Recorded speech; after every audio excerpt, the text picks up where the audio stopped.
Official na nga ang Atlanta Hawks ang may hawak ng number 1 pick ng NBA draft ngayong season. Dahil dyan mas tumaas ang chance na i-trade na nga na itong Atlanta Hawks itong si Trae Young. Ang ibang fans ay sinabi pang sigurado na nga daw na sa Lakers na ang punta netong si Trae Young. Dahil parang mangyayari lang daw ulit yung nangyari sa case ni Anthony Davis, kung saan ay nag-request ito ng trade sabay sa nangyaring draft lottery noong 2019. Pelicans ang nakakuha ng number 1 pick, tapos 1 week bago nila i-draft si Zion, na trade na nga itong si Anthony Davis sa LA Lakers. Napabalitang naghahanap na nga ang Lakers ng third star sa kanilang roster. Yan ay para i-tandem kay Davis at LeBron. Balak din ng Lakers na i-trade ang kanilang draft pick para mangyari yon, at itong si Trae Young nga ang nangunguna sa mga rumor na yon. Keep in mind na malaki ang kontrata na meron itong si Trae Young. Meron itong 5-year, $215 million contract at nasa pang 3rd year pa lang siya ng kanyang kontrata next season, kung saan 43 million ang kanyang magiging sahod.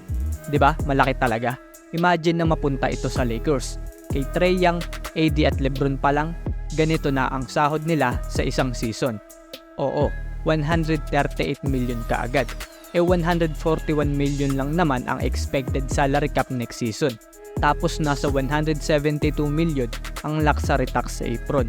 Mababa naman yung 138 million kumpara sa Big 3 ng Phoenix Suns na merong Durant, Booker at Bill, na kung saan 151 million ang kanilang magiging sahod next season. Hindi ko sinasabing hindi posibleng makuha nila si Trae Young, pero kayang-kaya naman nila gawan ng paraan yan, kasi nagagawan nga ng paraan ng Suns magkaroon ng Big 3. Syempre, risky yon at madami ka talagang isa-sacrifice. Kung magawa man ng Lakers na mapa-opt-in nila si D'Lo, malaking dagdag sa trade asset yon bukod sa draft pick na meron sila. 18 million din kasi yon. Kung makuha nila itong si Trae Young, instant dagdag opensa talaga ito at one of the best floor general ito, kaya magiging sulit talaga.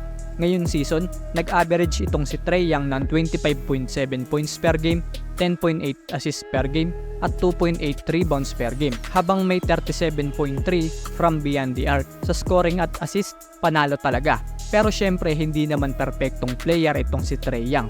43% lang kasi yung efficiency niya, below sa league average na 44.9% ngayong season. Pero sa mga point guard yun hindi naman big deal yan kasi minimal lang naman. Pero ang big deal yung kanyang depensa. Defensive liability itong si Trae Young at yan talaga ang weakness niya. May mga ibang YouTube channel pa nga na gumagawa ng breakdown ng mga defensive lapses neto. Kung gusto nyo i-check, search nyo lang sa YouTube ang Trae Young defense. So yun nga, mas priority na nga ng Lakers na palakasin ang kanilang roster this off-season.